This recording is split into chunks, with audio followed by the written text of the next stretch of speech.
చారిత్రాత్మక బడ్జెట్ కేటాయించినందుకు సీఎం రేవంత్ రెడ్డికి స్పోర్ట్స్ అథారిటీ శివసేన రెడ్డి కృతజ్ఞతలు తెలిపారు. ఎల్బీ స్టేడియంలో సీఎం రేవంత్ చిత్రపటానికి క్రీడాకారులు పాలాభిషేకాలు చేస్తున్నారు.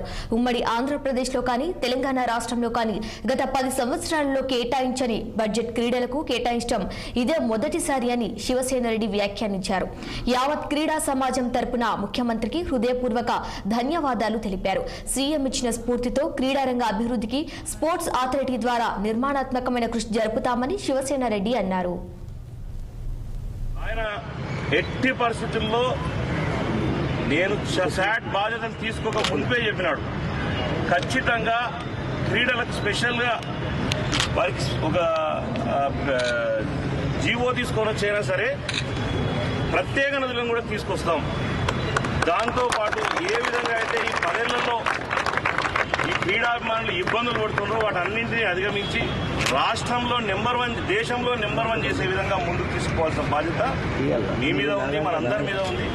చాలా మంది ఇబ్బందులు పడుతున్నారని చెప్పిన దానికి ఈరోజు నిదర్శనంగా మొట్టమొదటి మన బడ్జెట్లో ఈరోజు దాదాపు 325 కోట్లు ఏర్పాటు చేయడం జరిగింది.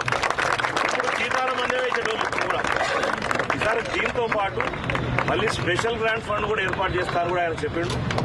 రాబోయే రోజుల్లో ఖచ్చితంగా వీటికి కావాల్సినటువంటి ఎటువంటి చిన్న చిన్న సౌకర్యాలు ఉన్నాయో వాటన్నింటినీ ఏ విధంగా చేసుకోవాలనో కోచ్లతో అందరితో కూర్చొని రాబోయే రోజుల్లో తెలంగాణను దేశంలో నెంబర్ 1 స్థాయిలో నిలబెట్టి ముఖ్యమంత్రి గారికి గొప్ప పేరు తీసుకురావాల్సిన